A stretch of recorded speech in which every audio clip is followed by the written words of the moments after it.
Love నిజంగానే కొంతకాలమే బాగుంటదా? లేదా లైఫ్ లాంగ్ ఉంటే బాగుంటదా? I guess this is KC from movie life and ఈరోజు మనం డిస్కస్ చేసుకున్న టాపిక్ వచ్చేసరికి what I learn from Orange movie. The first point is being true to each other. ప్రతిసారి నిజం చెప్పడం అంటే కష్టమే, ఐ నో. కానీ ఒక అబద్ధం చెప్తే దాన్ని కవర్ చేయడానికి ఇంకో 100 అబద్ధాలు చెప్పాలి.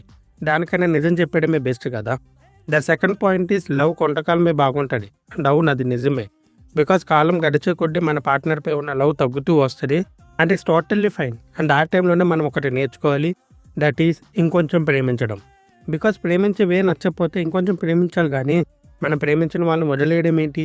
ఓవరాల్గా నేను చెప్పాలనుకునేది ఏంటంటే, లవ్లో ఎన్ని ప్రాబ్లమ్స్ వచ్చినా, మిస్అండర్స్టాండింగ్స్ వచ్చినా, మిస్టేక్స్ అయినా, ఏదైనా మన పార్ట్నర్ని యాక్సెప్ట్ చేసి మార్చుకున్నంత సహనం అండ్ మెచ్యూరిటీ కూడా మనలో ఉండాలి.